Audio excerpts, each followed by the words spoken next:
Siddhanta Saraswati Vijayate Gauriya Goshtipati Vande Guru Pada Dandam Bhakta Binda Samanitam Sri Chaitanya Prabhum Vande Nityananda Sahoditam Sri Nandanandanang Vande Radhika Charanodayam Gopijano Samayuktam Bindavanam Manoharam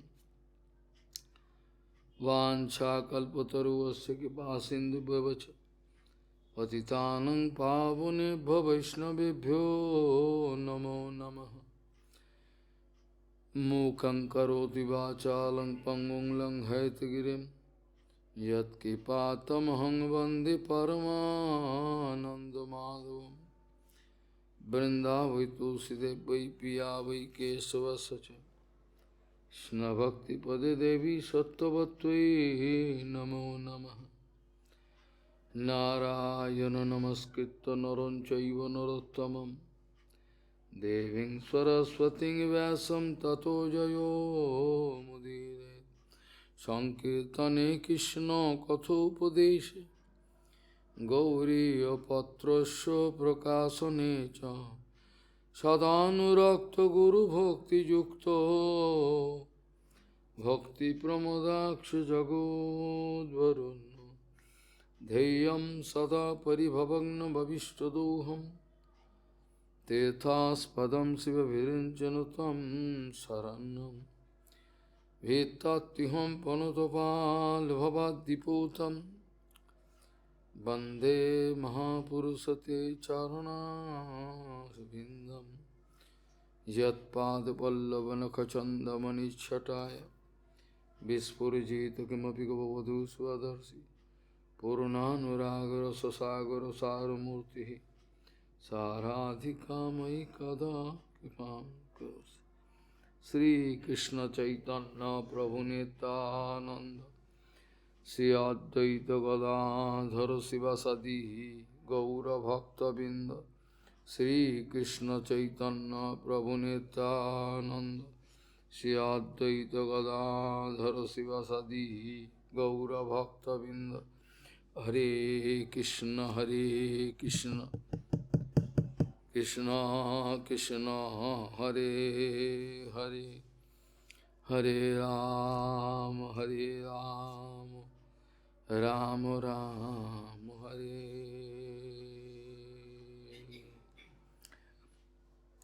Ajanulambita bhujau kanaka bodhato Sankirtanaikapitaro kamala jotaksho Vishambaro dijavaro jugadharma palo Bande jagat priyakaro karuna bhataro Hare Krishna Krishna Krishna Hare Hare Hare Ram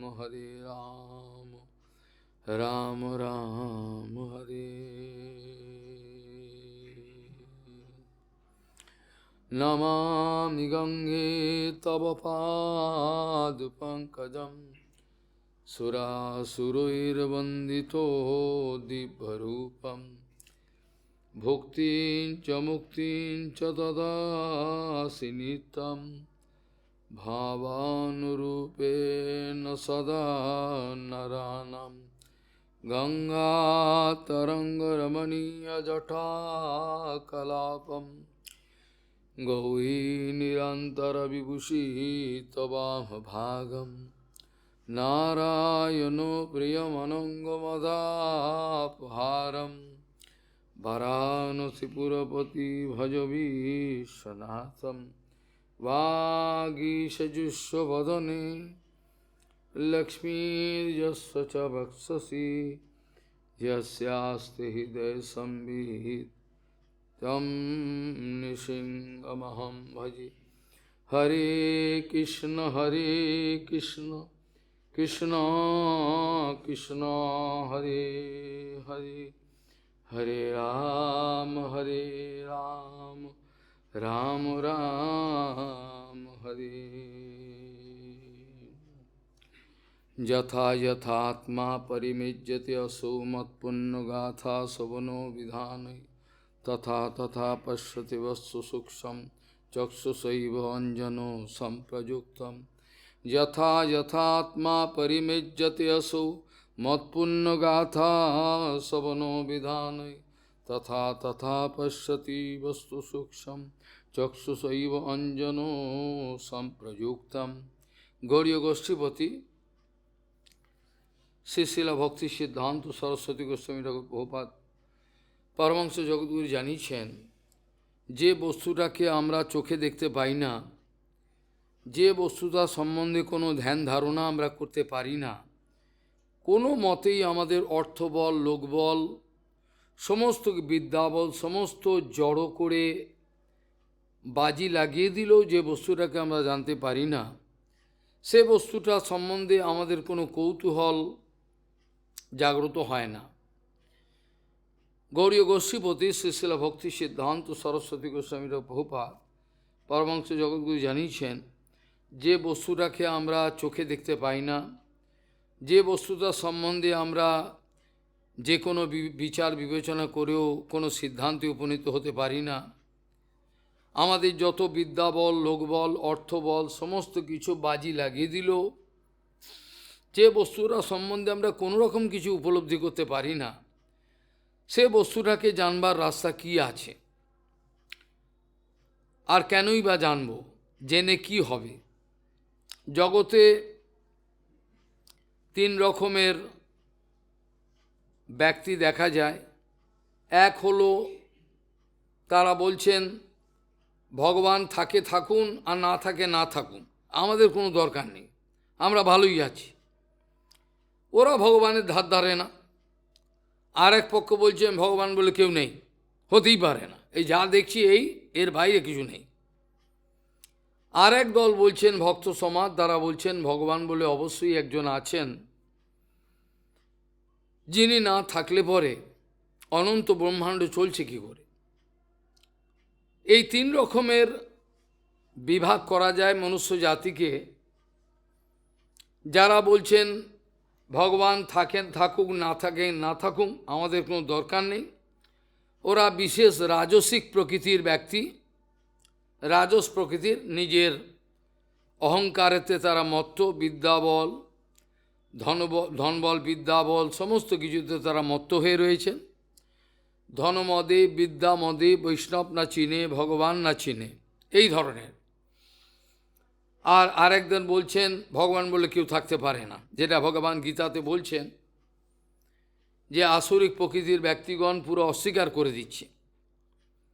এখন এখানে প্রশ্ন হলো, যে বস্তুটা জগতে আদৌ নাই, যে বস্তুটার কোনো অস্তিত্বই থাকতে পারে না, নেই, সেই বস্তুটা সম্বন্ধে পুনশ্চ নেই এই শব্দটা আসে না।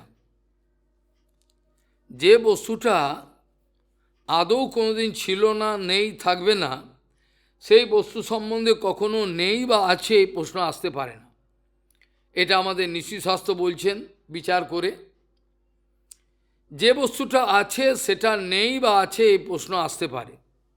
যেটা আদৌ নেই সেই সম্বন্ধে কোনো তর্ক বিতর্কে কী করে আসবে? সেটা তো নেই, সেই বস্তুটার এক্সিস্টেন্স নেই। যেমন অশ্বডিম্ব, ঘোড়ার ডিম বলে কিছুই হয় না, কাজে ওটা আছে বা নেই বলে কোনো তর্ক উঠতে পারে না। এইভাবে দেখা যায় যে বস্তুটার কোনো কালেই কোনো অস্তিত্ব ছিল না, সেই সম্বন্ধে নেই বা আছে এর তর্ক বৃথা, এটা হতে পারে না। যেটা তাৎকালিক অভাব দেখা যাচ্ছে সেই সম্বন্ধে এই ধরনের প্রশ্ন আসতে পারে। যেমন এখনও নীতিশাস্ত্রে, তর্কশাস্ত্রে বই, লজিকে বলছে, তর্কশাস্ত্রে যেমন এখনও সন্ধ্যা হয় নাই, এখনও সন্ধ্যা হয় নাই, তার মানে এই নয় সন্ধ্যা আসবে না। সন্ধ্যা বলে একটা বস্তু আছে, দিবা এবং রাত্রির সংযোগস্থল, সেটা এখনও নেই কিন্তু আসবে, একটু পরে আসবে। যে বস্তু কোনো কাজই ছিল না সে সম্বন্ধে পুনশ্চ নেই শব্দ প্রয়োগ হতে পারে না। যেমন যেগুলো কোনোদিনই ছিল না সেই সম্বন্ধে নেই বা আছে প্রশ্ন আসে না, ঠিক সেরকম ধরনের যে বস্তুটা আছে সেই সম্বন্ধেই আছে বা নেই এই তর্কটা উত্থাপন হতে পারে। বাকি অন্য বস্তু সম্বন্ধে এই ধরনের প্রশ্ন অলিক, এটা হয় না। নীতিশাস্ত্র তাই বলছেন। কোনো ব্যক্তি তিনি তার গৃহ ছেড়ে এলাহাবাদে গমন করেছেন, তার বাড়িতে খোঁজ করতে কোনো ব্যক্তি গেছেন, তার মা বলছেন তিনি এখন নেই, তিনি এলাহাবাদে গেছেন। তার মানে সেই বাড়িতে তার কোনো তার বাড়িতে তার যে থাকার ব্যাপারটা সে যে একেবারে নেই তা নয়, সে বর্তমানে নেই, বর্তমানে সেইখানে অনুপস্থিত নেই, এই ধরনের কথা। ঠিক সেই ধরনের ভগবান সম্বন্ধে ভগবান আছে বা নেই এ ধরনের বিতর্কগুলো হচ্ছে মূর্খের প্রশ্ন, এগুলো হয় না। ভগবান আছে বা নেই এই প্রশ্ন বলে দেয় ভগবান আছেন। তা নাহলে আমি বিগত দিনও আলোচনা করেছিলাম, কতগুলো লেখার মাধ্যমেও চলছে এটা, সেখানে বলছেন আলোচনা প্রসঙ্গে সেখানে হচ্ছে যেটা তাৎকালিক অভাব এখনও আমি চোখে দেখতে পাচ্ছি না, কিন্তু আমি ভজন করলে পরে, আমি চেষ্টা করলে পরে ভগবানের করুণা হলে আমি দর্শন পেতে পারি। তা যদি না হতো তাহলে পূর্বতন মহাজনরা ভজন করতেন না, করে সেই প্রাপ্তি হয়েছেন বলেই মহাজন যেন গত সপন্থা আমরা এটা করছি। আলোচনা বলা যায় বিজ্ঞানে বলছেন কজ এবং এফেক্ট। কজ এবং এফেক্ট যেটা আছে, যেটা কারণে নাই কার্যতে সেটা পাওয়া যায় না, যেটা কারণেই নেই সেটা কার্যতে কখনো পাওয়া যায় না।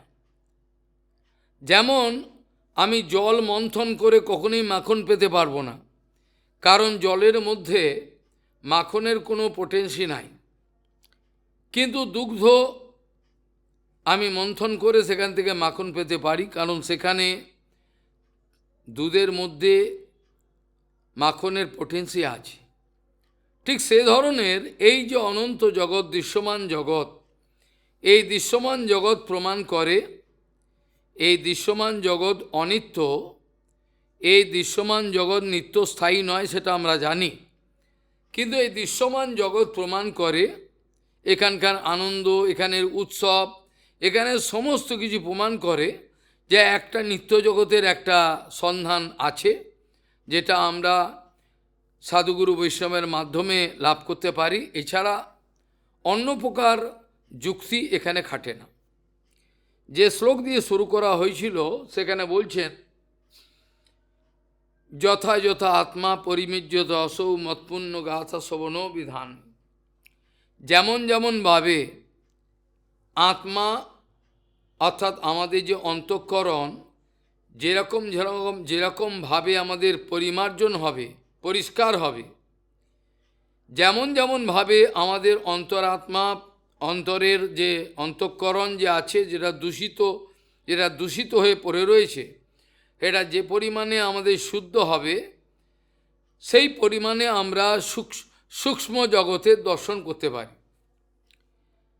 আমাদের এই চক্ষু দিয়ে যে দর্শন করি সেটা হচ্ছে স্থূল দর্শন, এর বাইরে অনেক সূক্ষ্ম দর্শন আছে যেটা এই চোখের দ্বারা দেখা সম্ভব হয় না, এই চোখের দ্বারা দেখা যায় না।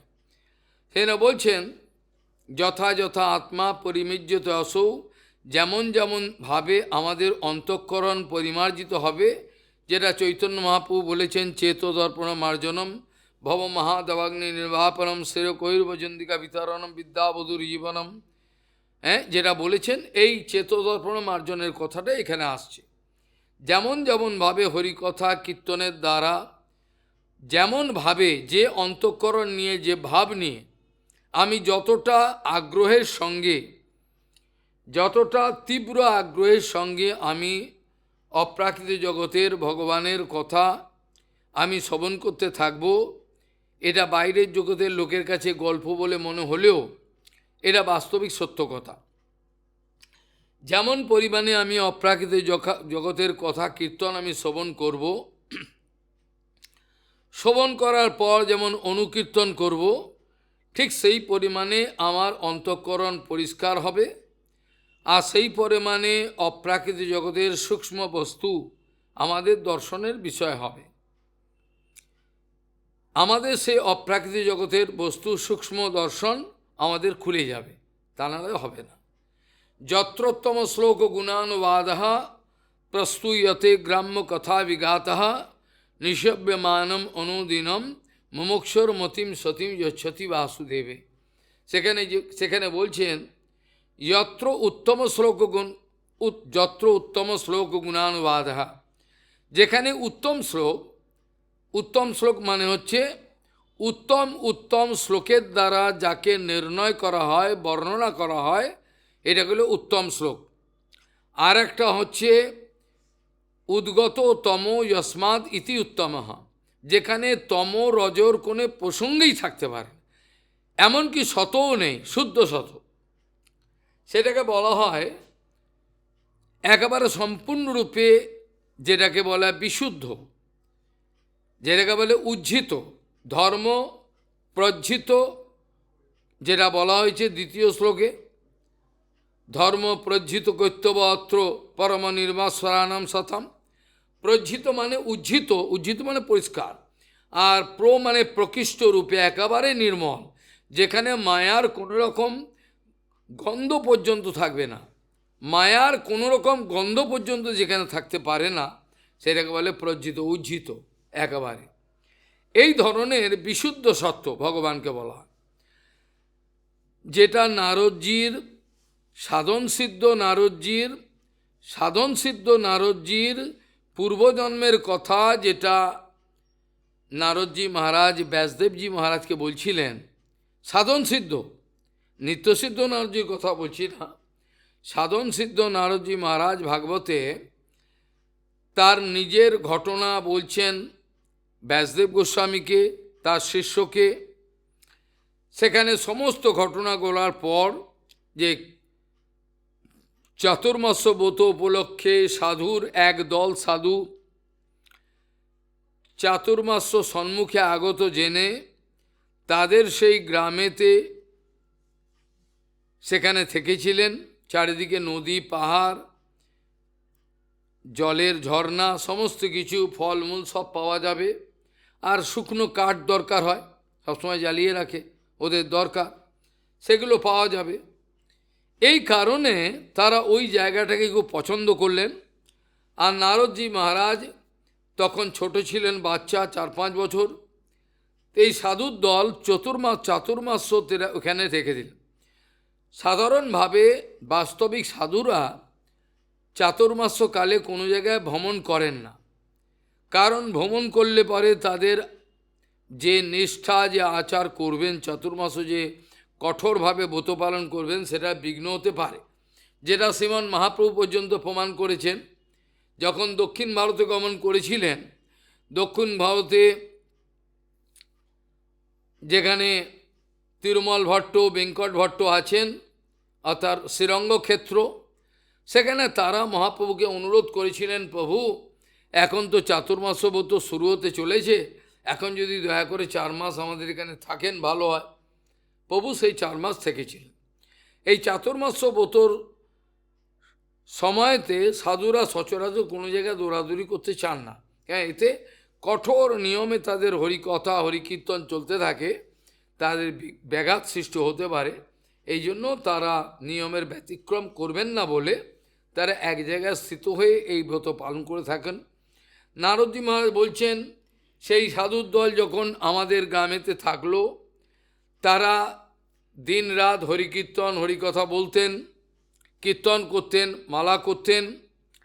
আর সেখানে আমি ছোট বাচ্চা, তাদের কাছে বসে থাকতাম।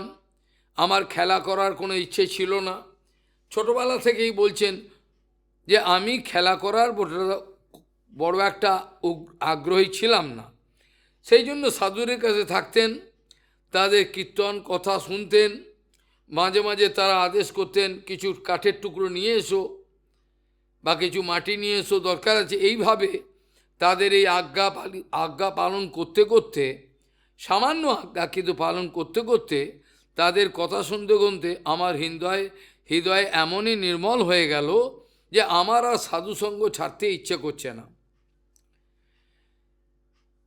তারা আমাকে তাদের উচ্ছিষ্ট প্রসাদও দিত, যেটা মহাপ্রভু বলেছেন, বৈষ্ণবের পদজল, বৈষ্ণবের পদধূলি, বৈষ্ণবের পদজল আর ভুক্ত অবশেষ, প্রসাদের যে অবশেষ থাকে, এই তিনটাকে মহাপ্রভু বলেছেন সাধনের বল। বৈষ্ণবের ধূলি, চরণ ধূলি, বৈষ্ণবের চরণ জল আর ভুক্ত অবশেষ। ভক্ত যে খেয়েছেন, প্রসাদ পেয়েছেন, তার অবশেষ তিনটাকে বলেছেন ঔষধ, মহা ঔষধ। এটা ভজনে বিরাট বলশালী, বিরাট বল দিতে পারে। এইভাবে ওই বালককে যখনই তাদের উচ্ছিষ্ট প্রসাদ দিয়েছিলেন, নারদজি মহারাজ বলছেন আমার অন্তঃকরণ এত পবিত্র হয়ে গেল আমি বলতে পারি না। সকিত স্ম ভুঞ্জে, একবার তাদের প্রসাদ পাওয়ার সঙ্গে সঙ্গেই আমার চিত্তবৃত্তি এত নির্মল হয়ে গেল, সাধুসঙ্গে আমার আর সাধুসঙ্গ ছেড়ে যেতে ইচ্ছে করে না।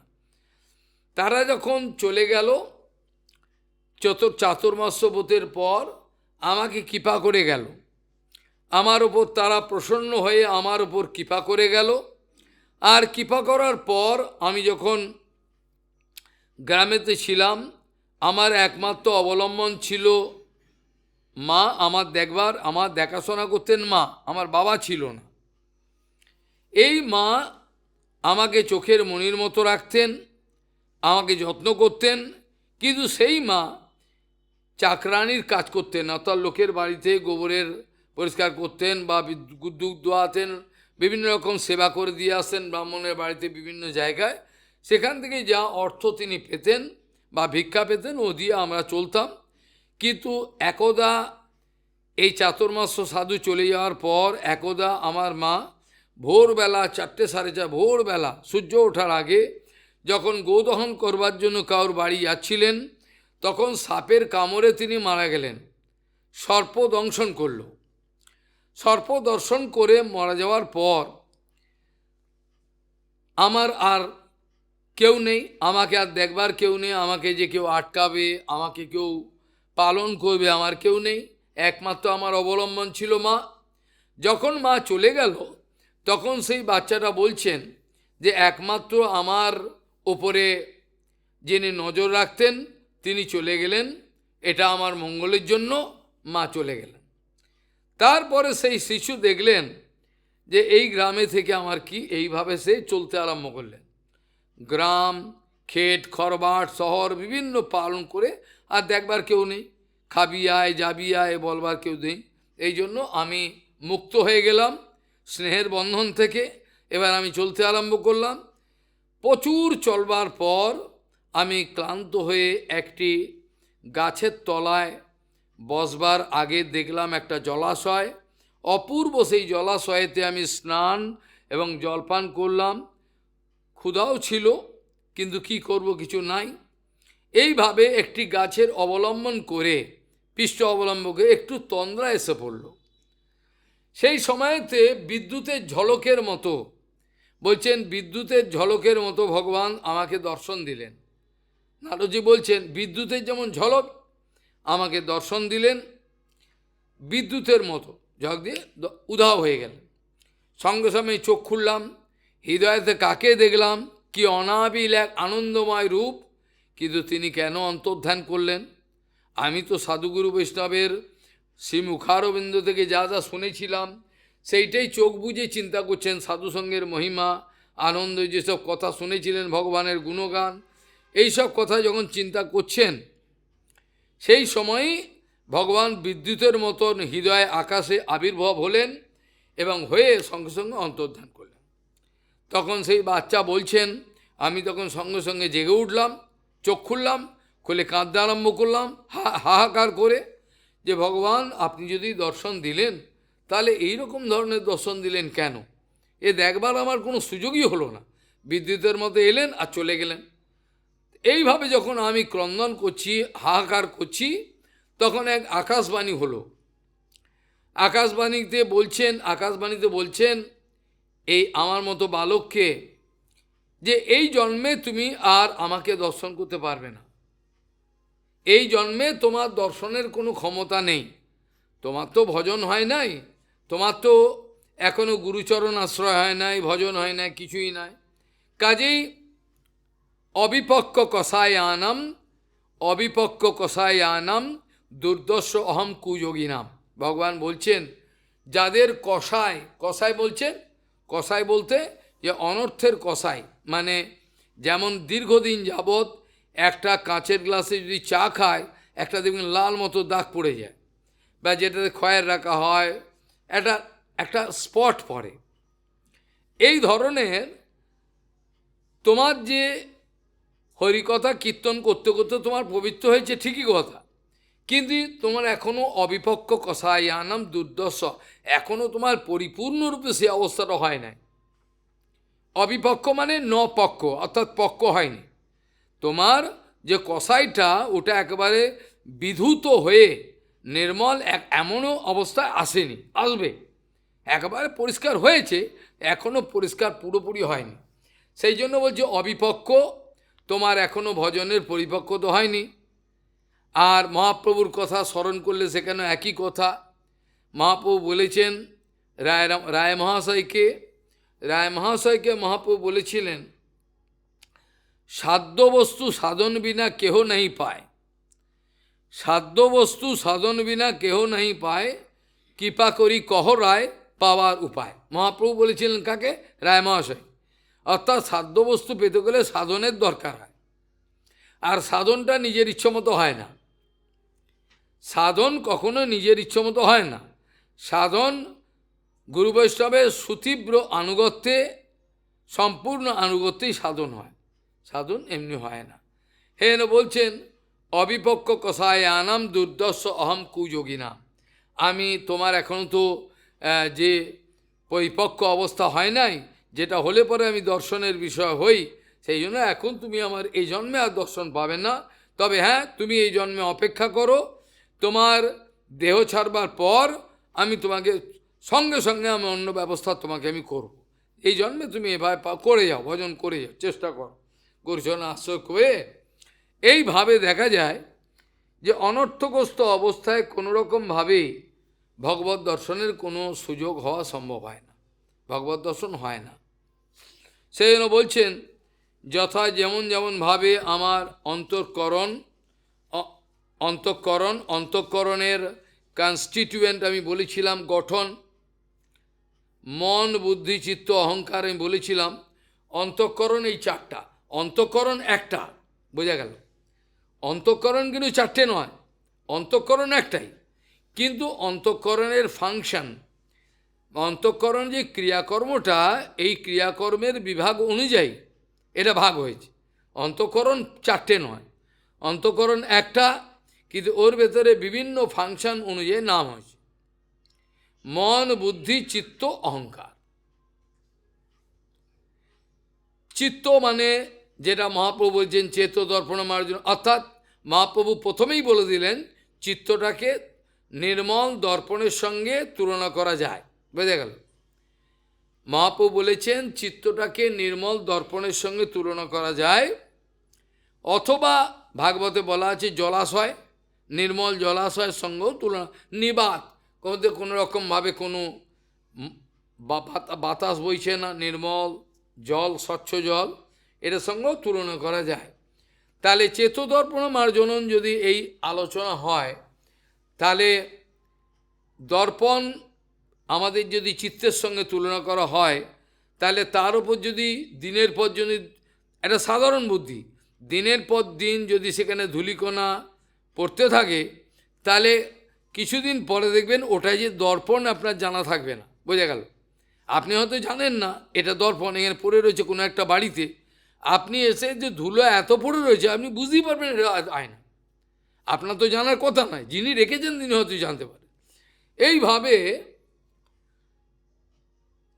চিত্তটাকে যদি দর্পণের সঙ্গে তুলনা করা হয়, আর বিষয়টাকে যদি ধুলোর সঙ্গে তুলনা, ভালো করে বিষয়টাকে যদি ধূলিকণার সঙ্গে তুলনা করা হয়, তাহলে কি মানে হয়, যে বিষয়ের ধূলি এই দর্পণের চেতদর্পণের উপর পড়ার ফলেতে সেখানে কখনোই ভগবত দর্শন হবে না। হবে? এটা হয় না।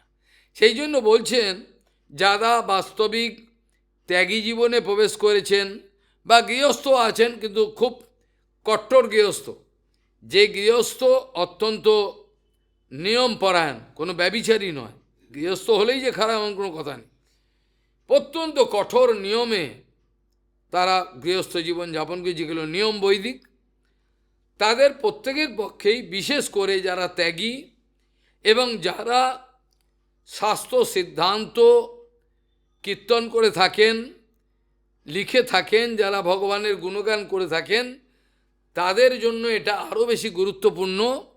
কারণ তত্ত্বসিদ্ধান্ত তার হৃদয়ে থাকতে পারবে না। বোঝা গেল? যখনই কামের উৎপীড়ন হৃদয় ক্ষেত্রে আসবে, যখনই বিভিন্ন কামনা বাসনা কামের উৎপীড়ন হৃদয়ের মধ্যে আসবার সঙ্গে সঙ্গে আর সে ভগবত কীর্তনের শক্তি পাবে না, কারণ তার বিচার ক্ষমতা হারিয়ে যাবে। যখনই বিষয়ের আকর্ষণ হচ্ছে আমার, যে যত বড় শাস্ত্র জানো, অনেক মুখস্থ করেছে, অনেক শাস্ত্র পড়েছে, যখনই তার ভেতরে কাম চলে আসছে, সেই কাম তার চেতনাটাকে ঢাকা দেবে। কাম কি করবে? তার চেতনাটাকে ঢাকা দিয়ে দেবে। তখন আর ওই ঢাকা দিয়ে পাওয়ার পর আর সে তত্ত্বসিদ্ধান্ত স্ফূর্তিপ্রাপ্ত হবে না, সে অনুভব করতে পারবে না। ওই জন্য একটা সাধক, ব্রহ্মচারী, সন্ন্যাসী এমন কট্টরভাবে তার জীবনযাপন করবেন, আগে পিছিয়ে সবসময় দেখবেন চারিদিকে কোনো মায়া আমাকে ধরল কিনা, বিন্দুমাত্র। এই খাওয়া দাওয়ার দেওয়া, এই আরামের দ্বারা, এই যে চক্ষু সঞ্চালন করে তার দ্বারা কোনো মায়ার সঙ্গে আলাপ আলোচনা হয় সব সময়। কারণ হলেই তার যেই কাম আসবে, তার যে চিন্তা চেতনা আচ্ছাদন হয়ে যাবে, তখন আর তার বিচার ক্ষমতা থাকবে না। যেমন উদাহরণ, প্রভুপাদের সময় অনেক লিখতেন, পরবর্তীকালে সেই ব্যক্তি নিজেই লিখেছেন, আমার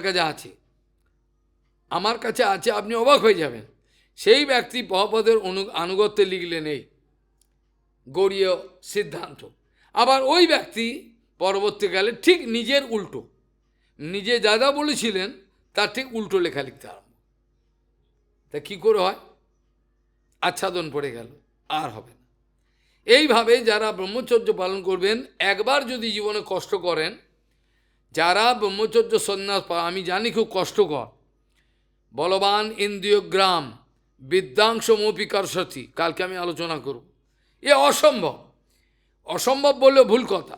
অসম্ভবের পরে যদি কিছু থাকে, কোনো জীবের দোষ নয়। তারা যেই মুহূর্তে আনুগত্য ত্যাগ করবে, তাদের যেহেতু কপটতা আশ্রয় করলো, সঙ্গে সঙ্গে তাদের মায়া গ্রাস করলো, মানে মুহূর্তের মধ্যে, আর দেরি নেই, সঙ্গে সঙ্গে গ্রাস করবে।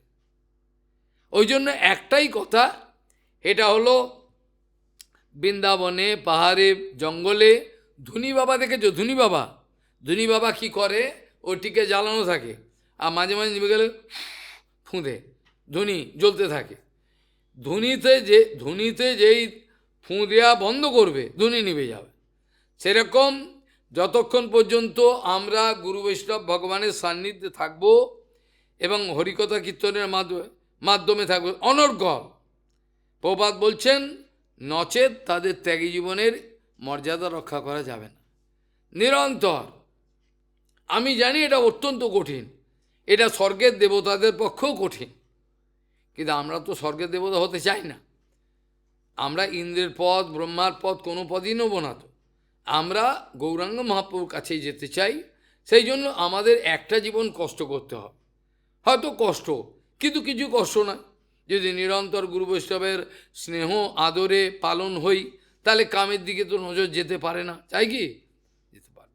তাহলে এই জন্মটা একটা জন্ম কষ্ট করি, আর জন্ম অনন্ত জন্ম চলছে, একটা জন্ম কষ্ট করি যদি ভগবানের চরণে যেতে পারি, ভালো। তাহলে মেশানো যারা খিচুড়ি করছেন, এও থাকুক ও থাকুক, তাহলে হবে। এই জন্য বলছেন চিত্তটাকে দর্পণের সঙ্গে তুলনা করা হলে বিশ্বনাথ চক্রবর্তীবাদ বলছেন, বিশ্বনাথ চক্রবর্তীবাদ লিখছেন মাধুর্য কদম্বিনীতে, এর বলছেন ধুলিলেপ হতে পারে, ধুলিলেপ পরিষ্কার করা সোজা, হ্যাঁ একটু ফুঁ দিলাম বা একটু এদিক করেছি। তারপর যদি কর্দম লেপ, বিশ্বনাথ চক্রবর্তী বলছেন ধুলিলেপ হলো, ধুলিলেপ হলে ধুলো উড়িয়ে দিলে আবার নির্মল পরিষ্কার হলো, এটা হতে পারে। কিন্তু কর্দম লেপ মোটা কাদা ওর উপর লেগে গেছে, দর্পণের ওপর, আর পড়ছে না। তারপরে বলছেন ওখানে প্রস্তর লেপ হতে পারে, প্রস্তর লেপ হতে পারে। এইভাবে দেখা যায় হিমালয়ের পাহাড়ের গায়েতে এক ধরনের মস পড়ে, মস। এটা খুঁজে খুঁজে ঋষিমুনিরা আনত, ওই মসটাকে ছাড়িয়ে, শ্যাওলার মতো ওটাকে হিমালয়, ওটাকে ছাড়িয়ে ওরা রেখে দিত, ওরা খাওয়া দাওয়া খেত না, ওই জল পেত নির্মল, ওটুখানি খেয়ে নিত, খেত না। এইভাবে ওরা চলত, ওদের বিশুদ্ধ বায়ু জল এইভাবে তারা প্রাণটাকে রক্ষা করতেন ভালো করে। যাই হোক, এখন প্রশ্ন হলো ধুলি লেপ, কর্দম লেপ, প্রস্তর লেপ, তারপর বজ্রলেপ বলছেন। যাদের বজ্রলেপ হবে তাদের এখন খুব পরিষ্কার করা কঠিন। প্রপাত বলছেন যাদের প্রস্তর লেপ হয়ে গেল তাদের কানে হরিকথা ঢুকছে না, ভালোও লাগে না, সাধু কাছেই যেতে ভালো লাগে না, এসব কথা শুনতে। কারণ তারা একটা মদের নেশা, যেমন যেমন কোনো একটা ব্যক্তি তার অনেক কিছু শোক পেয়েছে, দুঃখ, সে কি করে, সেই দুঃখটাকে ভোলবার জন্য মদ খেয়ে থাকে, বোঝা গেল। কোনো ব্যক্তি দেখবেন নেশা করে, বেশিরভাগ লোকই কোনো পূর্বের দুঃখকে ভোলবার জন্য ওটা খেয়ে থাকে। তা আমরা আমাদের যে বাস্তবিক যে জীবনটা, এই কটা দিনের জীবন, তারপর ভগবানের কাছে আমাদের ফেরত যেতে হবে, যদি পেতে পারি ভজন করতে পারি, না লাইলে আবার দুঃখের সাগরে পড়ব। তারা একটা নেশার মধ্যে ডুবে রয়েছে। জগতে এমন কোনো ব্যক্তি নেই যে নেশার মধ্যে নাই, জগতে এমন কোনো ব্যক্তি দেখাতে পারবে না যে নেশাতে নাই। কেউ মদের নেশা, কেউ গেঁজার নেশা, কেউ হিরোইনের নেশা, কেউ বিষয়ের নেশা, কামিনী কাঞ্চন, একটা না একটা নেশা রয়েছে। সে মনে মনে ওই চিন্তা করছে, কোনো না কোনো নেশা তার রয়েছে, সেই নেশাতে সবসময় ডুবে রয়েছে। সে ভগবানের চিন্তা তো দূরের কথা, সাধুর কাছে যাওয়ার কোনো প্রশ্নই তার আসে না, এ চায় না। এইভাবে প্রপাত বলতেন এই সব ব্যক্তিগুলোর হৃদয় প্রস্তর লেপ পড়ে গেছে, তারা অনন্তকাল ধরে বিষয়ের সংস্পর্শে থেকে থেকে বিষয় ছাড়া কিছু জানে না, তারা শুনতে চায় না কোনো বিষয়। এদেরকে প্রপাত বলছেন হরিকথার ডিনামাইট চার্জ করতে হবে, ডিনামাইট, হরিকথার ডিনামাইট চার্জ করতে হবে, করে ওই পাথরগুলোকে ফাটিয়ে দিতে হবে, ফাটিয়ে দিয়ে সরিয়ে দিতে হবে। তারপর নির্মল দর্পণের যে স্বরূপ এটা প্রকাশ করে দিতে হবে। দর্পণ যেই পরিষ্কার হবে তখন শাস্ত্রের কথা প্রতিফলন পড়বে, শাস্ত্রের প্রত্যেকটা কথার অনুভবগুলো হবে। শাস্ত্রের কথাটা তো আর শাস্ত্রের কথা নয়, শাস্ত্রের কথাগুলো অনুভব আছে, সেগুলো হবে, হৃদয় থেকে দেখতে পাবে। যিনি শাস্ত্র অনুভব করেছেন সে শাস্ত্র শুধু পাঠ করেন না, শাস্ত্র পাঠ করতে সমস্ত দেখতে পান, যা যা বলেন সব দেখতে পান পরিষ্কারভাবে। ঠিক সেই রকমভাবে দেখা যায় যে ধুলি লেপ, কর্দম লেপ, প্রস্তর লেপ, বজ্রলেপ, এইভাবে হৃদয় দর্পণ পুরো ঢাকা পড়ে গেছে, এ কিছু করার নেই। তাহলে চিত্তটাকে যদি স্থির জলাশয়ের সঙ্গে চলনা করেন, করতেও পারেন, বা দর্পণের সঙ্গে করতে পারেন, যা যেটা সেখানে কোনো বিষয় যখনই দেখা দিল, চিত্ত মানে হলো ম্যাগনেট, হিন্দিতে যে করে চিপকনা, চিপকনা, দেখলেই ম্যাগনেট, মানে যা ক্যামেরার মতো। চিত্ত কোনো একটা ছবি দেখলো, খুব সুন্দর লাগছে, সঙ্গে সঙ্গে ছবিটাকে পাঠিয়ে দিল কোথায়, মনে গেঁথে গেল। মনে এবার বিষয় গিয়ে যেই পড়লো, বিষয়ের ঢিলটা, বিষয়ের পাটকেলটা যেই পড়লো, মানে তরঙ্গ উঠলো, এর মধ্যে এজিটেশন, এই বিষয়টা খুব ভালো লাগছে, একে পেলে খুব ভালো হয়, এই করে তার মনের মধ্যে কাম জাগ্রত হলো, বুঝে গেল মন। আর বুদ্ধি ওই বস্তুটাকে পাওয়ার জন্য সাহায্য করতে চেষ্টা করছে, কি করে পেতে হবে, ইন্টালেক্ট। এই কামের বস্তুটা যে আমাকে কাম দেখালো, এটা ছাড়া আমি থাকতে পারবো না, এবার কীভাবে পাওয়া যায়, এবার বুদ্ধিটা খাটাবে, পেয়ে গেল। তাহলে চিত্ত, মনের মধ্যে বিষয়ের তরঙ্গ উঠলো, এবার বুদ্ধি হচ্ছে ডিরেক্টর, এই কোম্পানির ডিরেক্টর, এই যে আমাদের শরীরের কোম্পানি ডিরেক্ট, বুদ্ধি এটা কর এটা কর, এবার পেয়ে যাবি। ও বুদ্ধি খাটাচ্ছে, বুদ্ধি খাটালো। আর অহংকার যদি না থাকে, কেউ সংসারে থাকবেই না, বোঝা গেল। অহংকার বলে যদি কোনো বস্তুটা না থাকে, তার সংসার ছিন্ন বিচ্ছিন্ন হয়ে যাবে। মানে অহংকারটাকে বলতে পারো একটা বাইন্ডিং ফোর্স, যেন পিঠে বানাতে করে বলছে ছেড়ে যাচ্ছে, হচ্ছে না, বাইন্ডিং ফোর্স চাই। এই জন্য ওটাকে বলে, এটাকে বলে অহংকার। এই অহংকারটা দু রকমের হতে পারে। একটা হচ্ছে জড় অহংকার, যেটা জড় সংসারে সংসার করছে, আকর্ষণ, এটা যেতেই হবে আকর্ষণ। আর একটা হচ্ছে অপ্রাকৃত অহংকার, যেটা হনুমানজি মহারাজ বলেছিলেন, আমি রাম কা দাস হুঁ, এটা হতে পারে। তাদের অহংকার থাকবেই, কিন্তু সেটা বিশুদ্ধ অহংকার কি বিদ্ধ অহংকার, এটা অহংকার ছাড়া এই সংসার টিকবে না। যদি আজ অহংকার না থাকতো, তাহলে প্রত্যেকেই যে একটা একটা মোয়ার মতো চলছে, এটা থাকতো না, ছিন্ন হচ্ছে, ছিঁড়ে চলে যেত সব। এই জন্য অহংকারটা দুরকম। একটা হচ্ছে জাগতিক অহংকার, মেটেরিয়াল অহংকার, যে অহংকারের দ্বারা আমি জড় সংসারের আনন্দ উপভোগ করব, আমার স্ত্রী, আমার পুত্র, আমার ঘর বাড়ি, এই অহংকার, এগুলো চলবে তার, এটাকে বলে জড় অহংকার। আর ভক্তদেরও অহংকার আছে, অহংকার না তাই ভজন করতো না, ভগবান আমার, গুরু বৈষ্ণব আমার, অবশ্যই যাদের হয়েছে আমার বুদ্ধি, না হলে কেউ, না হলে জড়জগতেরই ন্যূনাধিক জড়জগতের তরঙ্গেই ভাসমান থাকবে। তাহলে সেখানে যারা এই অপ্রাকৃত জগতে গুরু বৈষ্ণব ভগবানের সঙ্গে সম্বন্ধ স্থাপন করে, তাদের অপ্রাকৃত অহংকার হয়েছে, আমি ভগবানের দাস, এটাও তো অহংকার, এটা অহংকার তো, আমি ভগবানের দাস, কিন্তু এটা অহংকার ভালো, এটাকে বলে পাকা অহংকার, পাকা আমি আর কাঁচা আমি, এটা বুদ্ধিটা। এইভাবে কালকে আমরা বিগত সপ্তাহে আলোচনা প্রসঙ্গে দেখছিলাম, ভগবান বলছেন যারা আকিঞ্চন অর্থাৎ আমাকেই একমাত্র সম্পত্তি জ্ঞান করেছেন, আকিঞ্চনস্য দান্তস্য শান্তস্য সমচেত সাহা মায়া সন্তুষ্ট মনসহা সর্বাহা সুখময়া দিশহা, এটা আলোচনা হয়ে গেছে বিগত সপ্তাহে। তারপরে বলেছিলেন ন পারমেষ্টম ন মহেন্দ্রধিষ্ঠম ন সার্বভৌমম ন রসাধিপত্যম ন যোগ সিদ্ধির অপুনর্ভবম বা ময়্যার পিতাত্মেচ্ছতি মত বিনা অন্যাত। বলছে আমার ভক্ত আমাকে ছাড়া আর কিছুই চায় না, আমাতে যিনি আত্মসমর্পণ করেছেন, আমাত্মবোধ হয়েছেন, সেবা করতে গেলে শাস্ত্রের সিদ্ধান্ত হলো আমি যার সেবা করব তার হয়ে সেবা করতে হয়, বুঝলেন। আমি যদি গুরুদেবের না হই, যেমন জড়জগতের একটা কন্যা আছে, সেই কন্যাটাকে স্বামীর কাছে দেওয়া হবে, বিবাহ হবে, যে কন্যা যতক্ষণ আমি স্বামীর এ বিচার ততক্ষণ না আসবে ততক্ষণ সেবা হবে না। আর এর জন্য বর্তমান যুগের বিবাহ সমস্ত ফেলিওর হয়ে যাচ্ছে এই কারণে।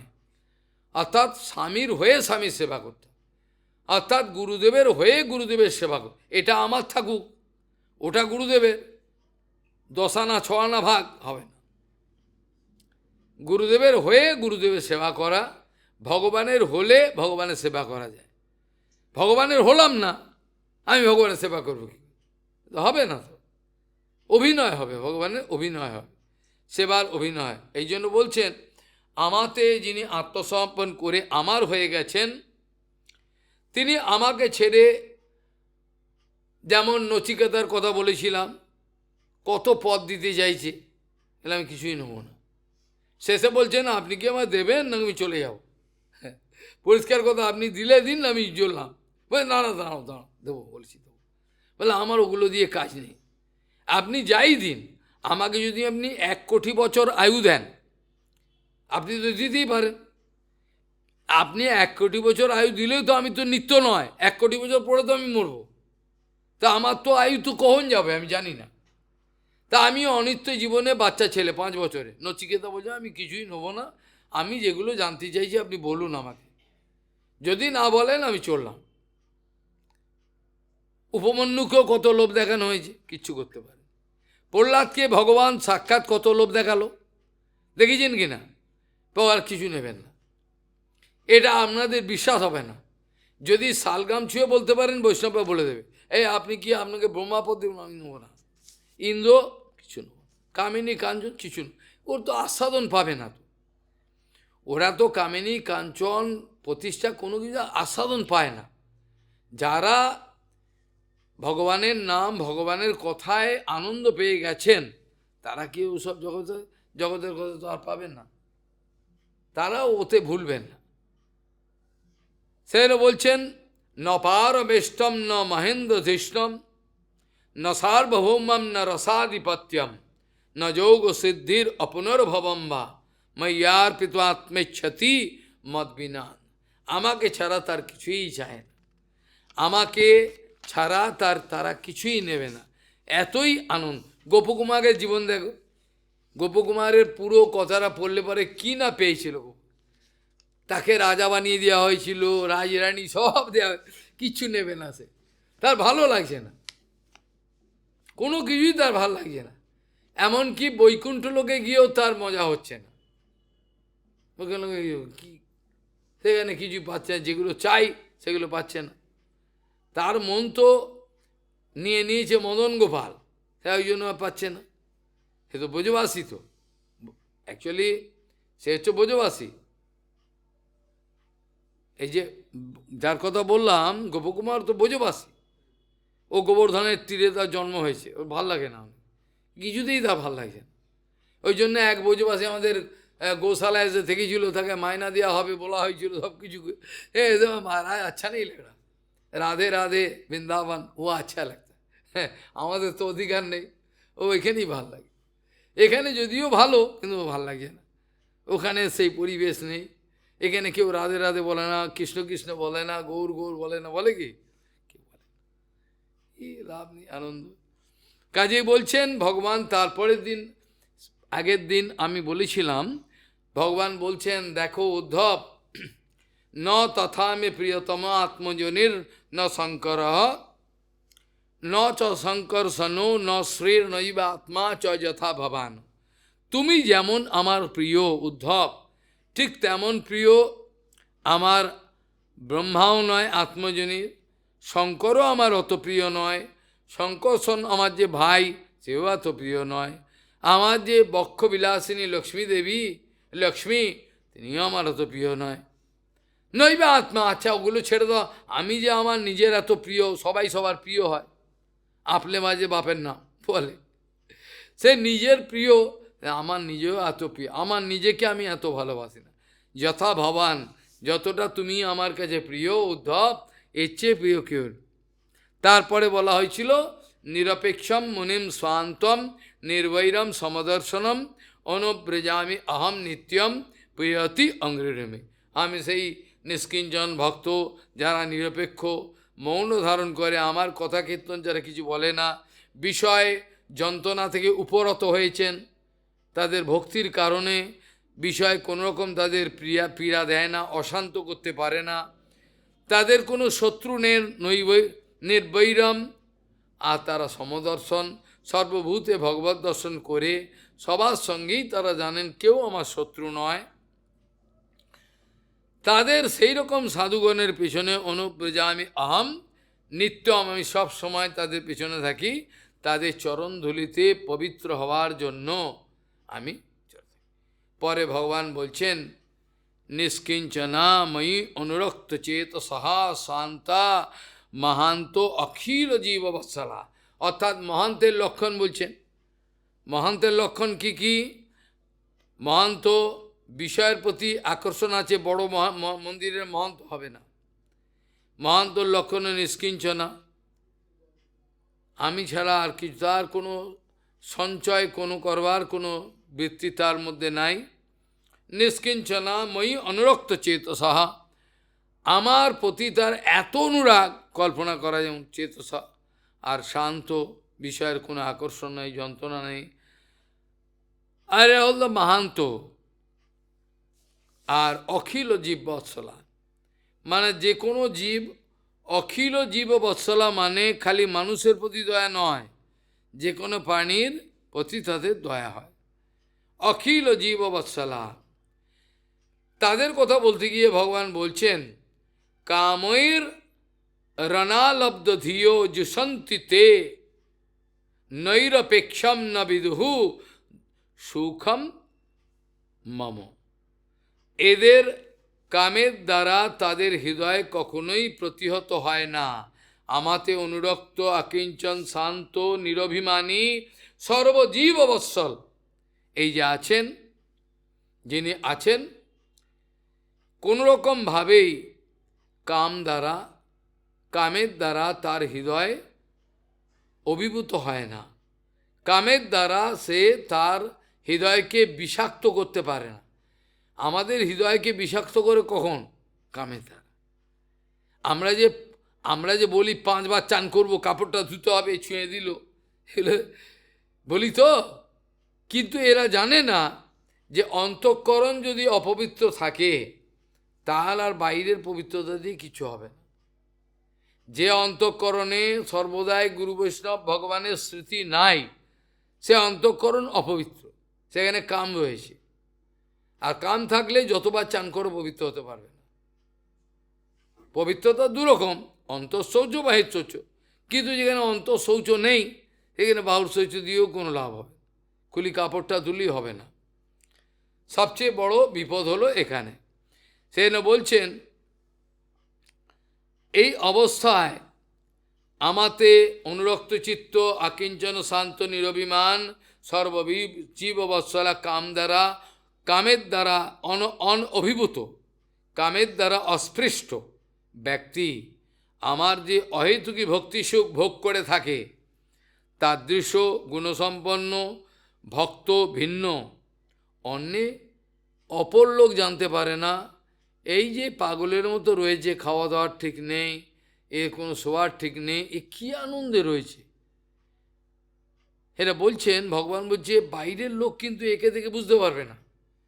বাইরের লোক যদি একে দেখে চিনতে পারবে কী আনন্দে রয়েছে, কি পাগল নাকি, নি তো মাথা খারাপ, খাওয়া নেই, ধাওয়া নেই, ভালো লাগে না কিছু, কি নিশ্চয়ই পাগল। এইটি জগতের লোক। আমারে বিষয়ী পাগল বলিয়া অঙ্গেতে দিবকে থুলু, আমাকে বিষয়ী ভাববে, অঙ্গে ধুলো দেবে, আমার জীবন সার্থক হলো। বোঝা গেল না? তা সেটি বলছেন ভগবান, যে নিষ্কিঞ্চনা ময়ী অনুরক্ত চেত সহা শান্তা মহান্ত অখিল জীব বৎসলাহ কামৈর রণালব্ধ ধিও জুসন্তি তে জন্যৈরপেক্ষম।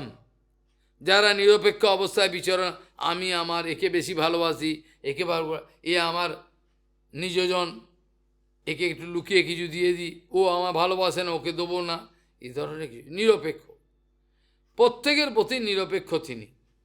এই যে নিরপেক্ষ অবস্থা, এটা একমাত্র শুদ্ধ বৈষ্ণব ছাড়া কাউর হয়। জগতের যারা এখনও সেই অবস্থায় ওঠেনি, তারা সেই নিরপেক্ষ অবস্থায় যেতে পারবে না। কোনো না কোনোভাবে আমার তোমার ভাগ চলে আসবে, আমার তোমার ভাগ চলে আসবেই, আমার পার্টি তোমার পার্টি, এটা আসবেই। তাই জন্য বলছেন, নিষ্কিঞ্চনা ময়ী অনুরক্ত চেত সহা শান্তা মহান্ত অখিল জীব বৎসলাহ কামৈ রণালব্ধ ধিও জুসন্তি তে নৈরপেক্ষম ন বিদুহু সুখম মম। তারা যে সুখ, যে আনন্দটা অনুভব করেন, আমার চরণে ভালোবাসা দিয়ে আমাকে সেবা করে যে আনন্দটা পান, সেই সেবার আনন্দটা কি, এটা কি বাইরের লোক জানতে পারবে? সেটা ভক্তিপ্রমোদ পুরী গোস্বামী নিষ্কিঞ্চন কিছু নেই, কেউ 5টা টাকা দিলে আমি ঘুরিয়ে যাবে, এই কী আনন্দে রয়েছেন কেউ জানতে পারতো? তো পাগল। কি করে একটা বৈষ্ণব একই আসনে নিরন্তর বসে থাকে, তার কাউর লোক দরকার হয় না, একা বসে থাকে। আর আমরা তো চঞ্চল অবস্থায় 5 মিনিটও বসতে পারবে না, স্থির হয়ে বসে রয়েছে, সব দর্শন হচ্ছে। এই না হলে হয় না। এই জন্য বলছেন যে বাধ্যমান অপি মদ্ভক্ত বিষয়ের অজিতেন্দ্রিয়, এখনো পর্যন্ত তার সম্পূর্ণরূপে ইন্দ্রিয় জয় হয় নাই, কিন্তু আমাকে ছাড়া কোনো কিছু অন্য কার ভজন করে না, আমাকে ছাড়া অন্য কিছু করে না, কিন্তু এখনো তার বিষয়ের আকর্ষণ রয়েছে। যেটা আমি আগে বলেছিলাম, অকামহ সর্বকাম বা মোক্ষকাম উদারধি তীব্রেণ ভক্তি যোগেন যা যেহেতু পশু, অকাম হোক সর্বকাম, ভগবান গীতাতে এই কথা বলেছেন। হ্যাঁ, যে কোনোভাবেই যদি সে আমার ভজন করে, তাহলে হতে পারে সে কোনো ভুল কাজ করে ফেললো কিছু একটা, কিন্তু তার আর প্রায়শ্চিত্ত দরকার পড়বে না, আমি তার হৃদয়কে বিশুদ্ধ করে দিতে পারবো, তার হৃদয়ে প্রবিষ্ট হয়ে আমি তার হৃদয়কে পবিত্র করে, তার প্রায়শ্চিত্ত দরকার পড়বে না, দরকার পড়বে না। তাই না বলছেন, বাধ্যমান উপি মদ্ভক্ত বিষয়েই অজিতেন্দ্রিয় প্রায় প্রগলবা ভক্ত্যা বিষয়ের না বিভূয়তে। সেখানে বলছেন আমার ভক্ত প্রায়শ দেখা যায় আমার ভক্ত বিষয়ের দ্বারা অভিভূত হয় না, হয়তো কোনো একটা ভুল করে ফেললো, বিষয়ে ডুবে গেল একটু, কিন্তু চেতনাটা থাকে ভেতরে, ভেতরে তো ভাব দেখে বিষয়ে পড়ে গেল। ভগবান বলছেন বাধ্যমান অপি মদ্ভক্ত বিষয়ী অজিতেন্দ্রিয়, অজিতেন্দ্রিয় কোনো কিছু করে ফেললো বিষয়ের ভোগে, প্রায় প্রাগলবা ভক্ত্যা, যেহেতু তার হৃদয়তে ভক্তির প্রাধান্য রয়েছে, যেহেতু তার হৃদয়ে ভক্তির প্রাধান্য রয়েছে, কাজেই সে ভক্তির কারণে বিষয়ের দ্বারা অভিভূত হয় না, অর্থাৎ বিষয় হয়তো স্পর্শ করে ফেললো, হয়ে গেল কিছু, কিন্তু তথাপি তাকে একেবারে ডুবিয়ে দিতে পারবে না। বোঝা গেল, কোনো কারণে বিষয় চলে এলো, বিষয় এসে মনকে কলুষিত করলো, কিন্তু হলেও সে বিষয়তে একেবারে ডুবে যাবে না, তার চেতনা থাকবে, সে বুঝতে পারবে বিষয়টা কিছু না, এটা আমাকে আকর্ষণ করছে এমনি। সেই জন্য বলছেন, ভগবান বলছেন দেখো, বাধ্যমান উপি মদ্ভক্ত বিষয়ের অজিতেন্দ্রিয় প্রায় প্রগলবা ভক্ত্যা বিষয়ের নাভিভূয়তে, বিষয়ের দ্বারা আমার অজিতেন্দ্রিয় ভক্ত বিষয়সমূহ দ্বারা কিছু যদি বিরক্ত করে, বিষয় তাদের বাধ্যমান হলেও ক্রমবর্ধমান ভক্তির প্রভাবে এই বিষয়ের দ্বারা তিনি অভিভূত হয়ে পড়েন না। বাধ্যমান উপি মদ্ভক্ত বিষয়ৈর অজিতেন্দ্রিয় প্রায় প্রাগলভয়া ভক্ত্যা বিষয়ৈর না বিভূয়তে, বিষয়ের দ্বারা একেবারে ডুবে যান না, চেতনা ঠিক থাকে, বুঝে। সেটা বলছেন, ভগবান বলছেন কেমন, যেমন যথাগ্নি সুসমৃদ্ধার্চি করোতি এধাংশি ভস্মস্বাদ তথা মদ বিষয়া ভক্তি রুদ্ধবৈনাংশি কৃষ্ণ সহা। যেমন শুকনো পাতা বা কাঠ যা কিছু একটা অগ্নির সংস্পর্শে এলে পরে সে অগ্নির দ্বারা কি হয়, হে উদ্ধব, প্রজ্বলিত অনল যেমন কাষ্ঠরাশি শুকনো পাতা এই সবগুলিকে ভস্মীভূত করে, তদ্রূপ আমার শোভন কীর্তন যারা অন্তঃকরণ থেকে চালাতে থাকে, শোভনাখ্যা ভক্তি বা ভক্তি যারা করে, এক কথায় বা যারা ভক্তি করে,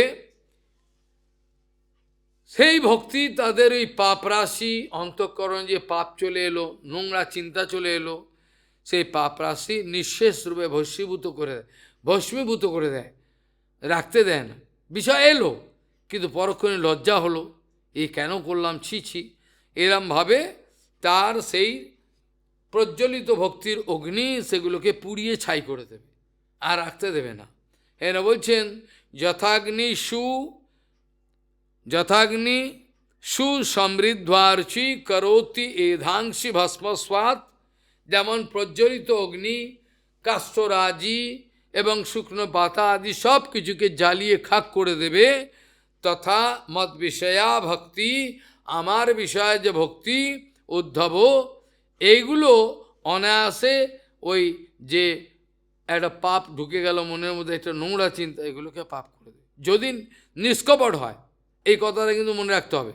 এগুলো ভগবান বলছেন কিন্তু কপট ব্যক্তির জন্য নয়, নিষ্কপট হলে হবে, স্বীকার হ্যাঁ ভুল করেছি, হ্যাঁ ক্ষমা। এইভাবে আর অকপট হলে তার আর কোনো, প্রভুপাদ বলছেন কপট ব্যক্তির কোনোদিনই মঙ্গলের আশা নাই। নিষ্কপট ব্যক্তি মঙ্গল ভুল করে ফেললো, মঙ্গলের সম্ভাবনা তার আছে। প্রভুপাদ বলছেন কপট ব্যক্তি তার মঙ্গল হওয়া সম্ভব, সে স্বীকারই করবে না,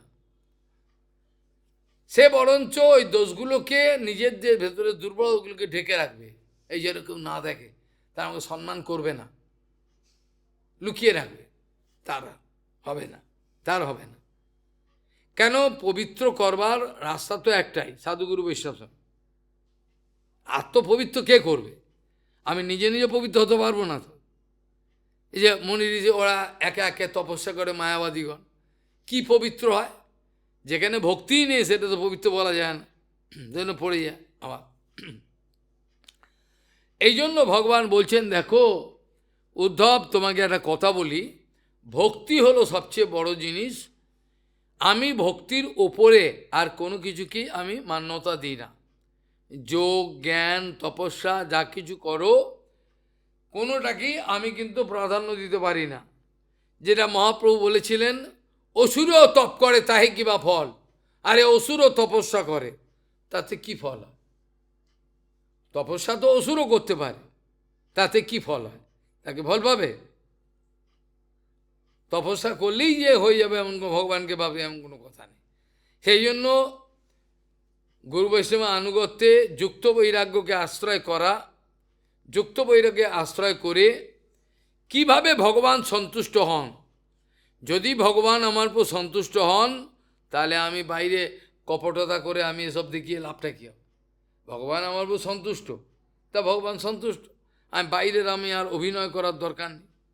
আর হাজার অভিনয় করলাম, ভগবান আমার প্রতি সন্তুষ্ট না, সেবা করা। কিছুদিন আগে একটা আর্টিকেল বেরিয়েছিল না ইংরেজিতে, যে আমি কত সেবা করছি তার থেকে গুরুত্বপূর্ণ কিভাবে আমি সেবা করছি, কতটা হৃদয়ের ভাব নিয়ে। যেমন কাঠবেড়ালি একটা ফটো দেওয়া হয়েছে, রামচন্দ্র কাঠবেড়ালিটাকে হাতে নিয়ে এরমভাবে গায়ে আদর করছেন। কাঠবেড়ালি সেতু মন্থনে সাহায্য করেছেন কীভাবে? ওইটুকু কাঠবেড়ালি জলেতে গা ভেজাচ্ছেন, বালিতে আসছেন, গড়াগড়ি বা বালিগুলো ছেড়ে দিচ্ছেন। তো রামচন্দ্র ভাবগ্রাহী জনার্দন, ভাবগ্রাহী জনার্দন তো অতি মূর্খকেও ভগবান কৃপা করেন, কিছুই বলতে পারে না, পড়ালেখা জানে না, কিছুই জানে না, ভগবান অনায়াস থেকে কেন কৃপা করলেন না? সবরীকে, সবরীর গুরুবাক্যে দৃঢ় বিশ্বাস, সবরই অপেক্ষা কর, ভগবান তোকে কৃপা কর। রাম ও সবরই বুড়ি হয়ে গেল, কচি বাচ্চা ছিল, বুড়ি হয়ে গেল, তখনও দাঁত পড়ে গেছে, তখন অপেক্ষা করছে কখন না। তো এলো, তো ভগবান তো এলো। তাহলে ও তো পড়াশোনা জানে না, ভিলনি বাই, ভিলের কন্যা, তা তাকেও তো কৃপা করে দিল, করলো না ভগবান? তাহলে ভিলের কন্যা যাকে গুলো ঘৃণা করে লোকে, তাকে ভগবান কৃপা করে দিলেন, তাকেও তো ভগবান কৃপা করে। ও তো কিছুই জানে না, পড়াশোনা তো দুর্গা, নিচু কুলে যাত, জঘন্য দেখতে, সব কিছু নোংরা, তবে তো ভগবান রামচন্দ্র তাকে কৃপা করলে, তাহলে করতে পারেন। এর ওপর ভক্তি হচ্ছে সবচেয়ে ওপর, কারণ সবরীর হৃদয়ে অন্তঃকরণে গুরু ভক্তি ছিল, বিশ্বাস ছিল, ভক্তি ছিল, এই জন্য পেয়েছেন। এই জন্য বলছেন ন সাধয়তি মাম যোগো ন সাংখ্যম ধর্ম উদ্ধব। হে উদ্ধব, আমাকে কোনো যোগ তপস্যা বা সাংখ্য জ্ঞান ধর্ম এগুলো আমাকে আনন্দ দিতে পারে না। ন সাধয়তি, ন সাধয়তি মাম যোগো ন সাংখ্যম ধর্ম উদ্ধব ন সাধ্যায়স তপস্ত্যাগ। অনেকে সাধ্যায় করে না, ব্রাহ্মণরা দেখবে, তুমি দেখো নি, এখনও দক্ষিণ ভারতে আছে, উড়িষ্যার গ্রামে গ্রামে সাধ্যায় রোজ ভগবানকে শোনাচ্ছে। এগুলো সব প্রত্যক্ষ ভক্তির অঙ্গ না হলেও, প্রত্যক্ষ ভক্তির অঙ্গ কিন্তু নয়, কিন্তু ভক্তির সাপোর্ট করতে পারে, ভক্তির অনুকূল, সাবঅর্ডিনেট অবজেক্টস, প্রত্যক্ষ দেবে না।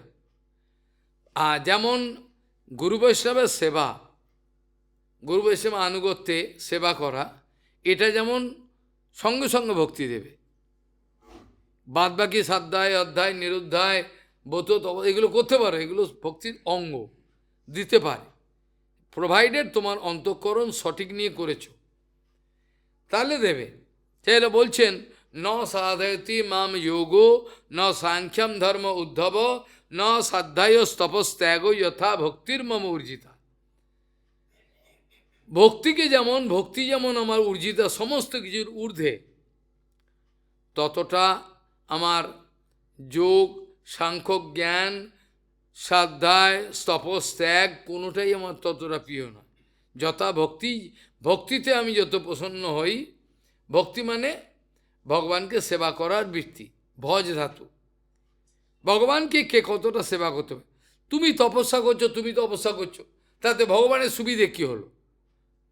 আরে আমি তপস্যা করলাম 1 বছর, তপস্যা তুমি করলে, ভগবানের কি সুবিধে করলে?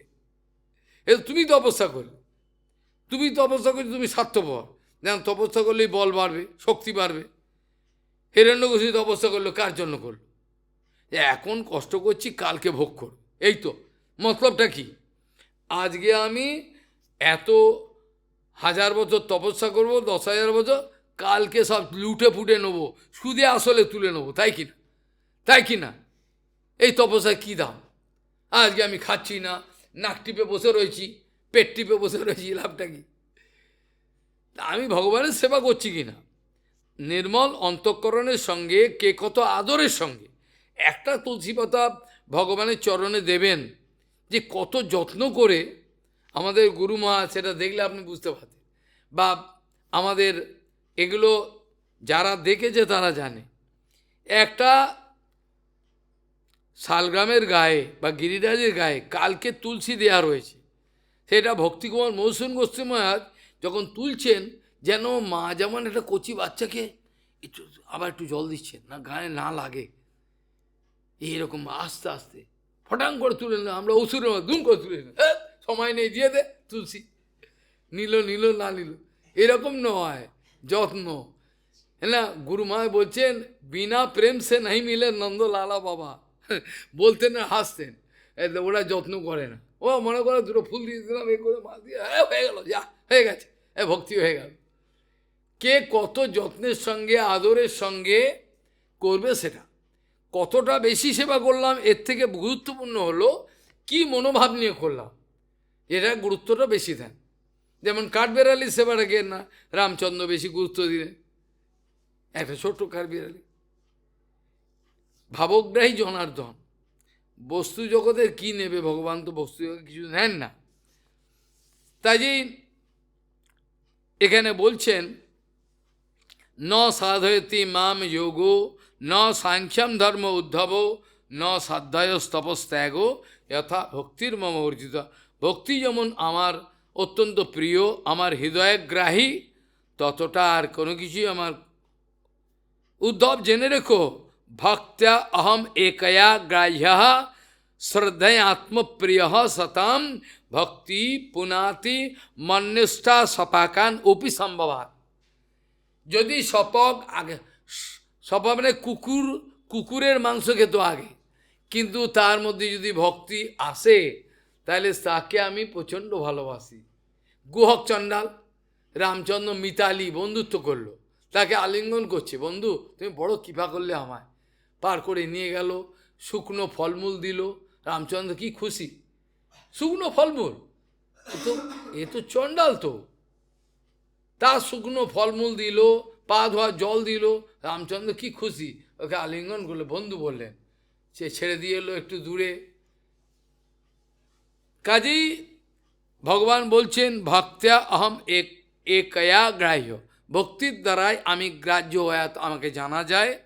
শ্রদ্ধায়াত্মা প্রিয় সতাম, আমি যে ভক্তের প্রিয়, সাধুদের প্রিয়, আমাকে জানা যায়। আর ভক্তি জেনে রেখো উদ্ধব, এত পবিত্র করতে পারে যে সপচ যদি হয়, তাকেও তার ভেতরে যদি ভক্তি আসে, তে ব্রাহ্মণের থেকে বেশি পবিত্র হবে, হবে কি না? বিপ্রাত দিশর গুণ জুতাত অরবিন্দ নাভ পদারবিন্দ বিমুখাত সপচম বরিষ্ঠম। হ্যাঁ না, বলছে শপথ সেও ব্রাহ্মণের থেকে বড় হয়ে যাবে।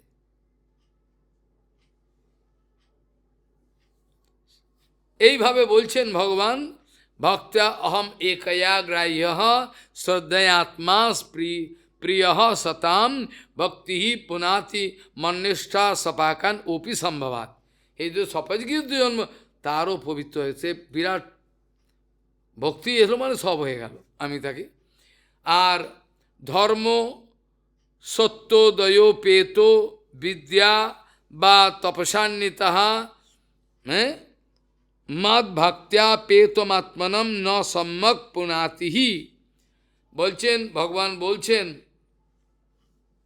সত্য দয়াযুক্ত ধর্ম কিংবা তপস্যা আদি বিদ্যা, কিন্তু আমার প্রতি যাদের ভক্তি নেই, অনেক পণ্ডিত আছে তো মুখস্থ, ওই বলছি না ইউনিভার্সিটি অঙ্গর বেদ বলে যাচ্ছে, মুখস্থ হয়, কিন্তু অনুভব নেই, একটা অনুভব নেই।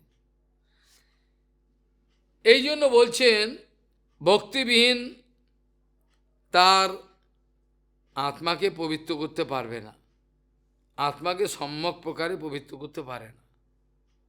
আত্মাকে পবিত্র করতে হবে, সে তো নিজেকেই পবিত্র করতে হবে, সে অপরকে পবিত্র করবে কি করে? যার ভক্তি নেই, যে প্রচার করতে যাচ্ছে টাকা পয়সা লুটবার জন্য, তার তো নিজেরই ভক্তি নেই, সে অপরকে কী করে পবিত্র, অপরকে পবিত্র করতে পারবে না, সম্ভব হবে না। হ্যাঁ না, বলছেন যে ধর্ম, যদি সে ধার্মিক হয় ভালো, তো ধর্ম দিয়ে জল খা।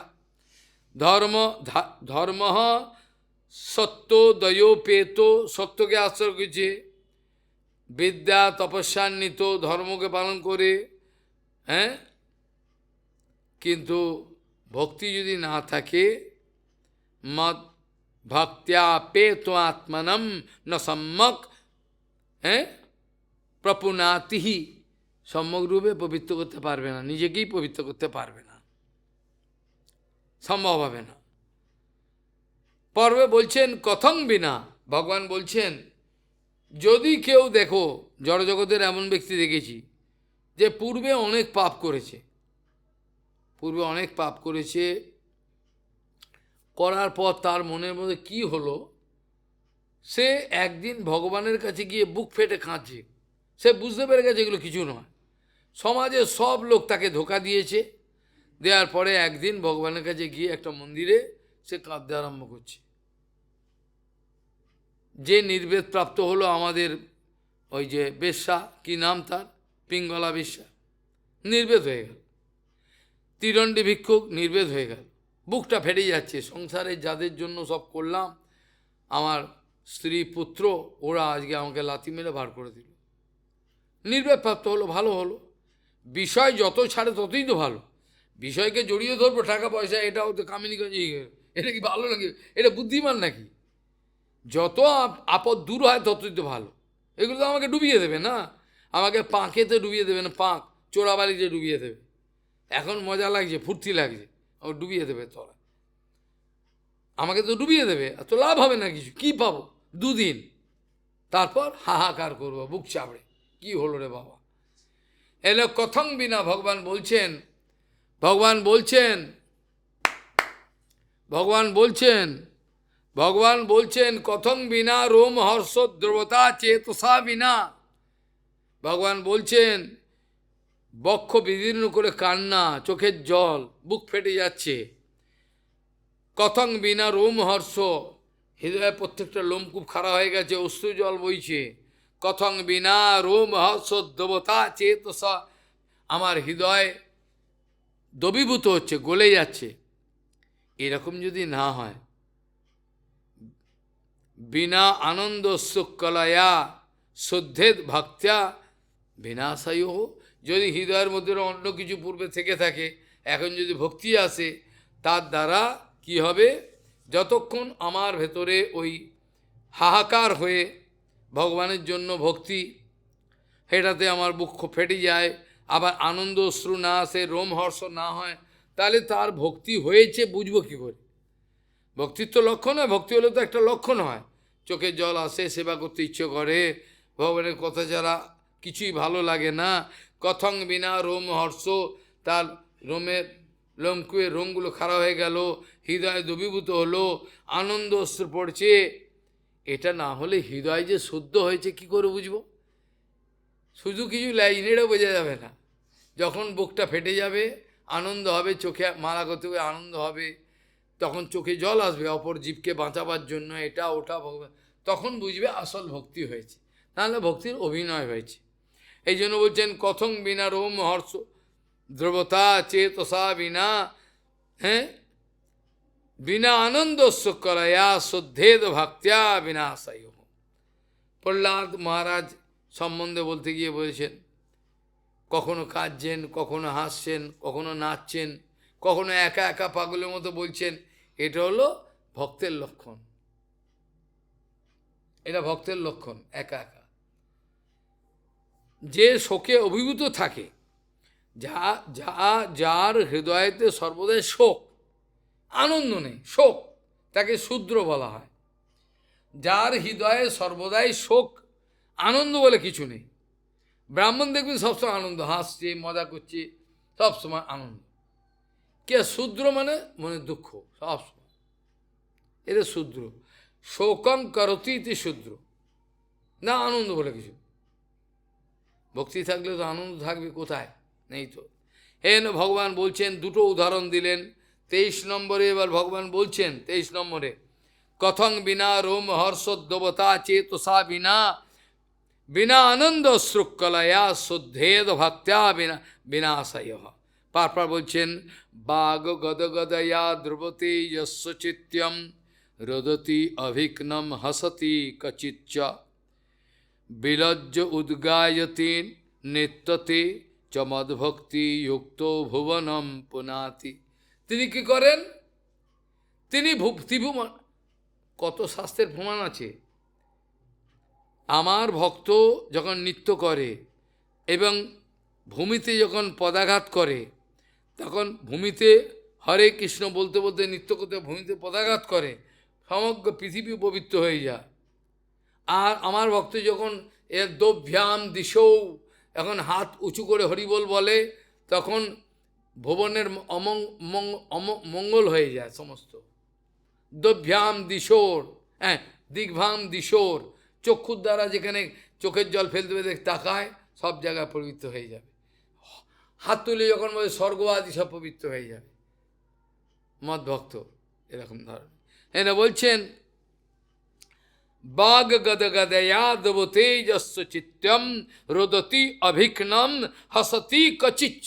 কখনো হাসছে, কখনো কাঁদছে, কখনো হৃদয় গলে যাচ্ছে, চোখের জল পড়ছে, বিলজ্জ, কোনো লোক আমাকে দেখে কি বলবে, আর বিলজ্জ উদ্গায়তি, লজ্জা ছেড়ে দিয়ে ও দীর্ঘ স্বরে গান করছেন ভগবানের।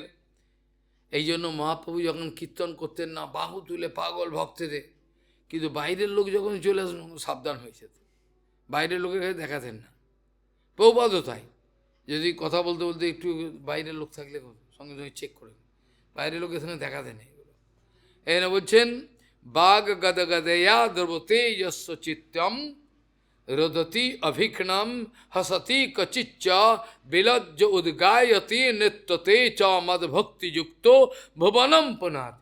এইরকম ধরনের যে আমার যে ভক্ত, যার চোখে জল আসে, যে গান গাইতে থাকে, নৃত্য করতে থাকে, উচ্চস্বরে সব কিছু, এইরকম আমার ভক্ত জগৎকে পবিত্র করতে পারে, সমগ্র জগৎকে।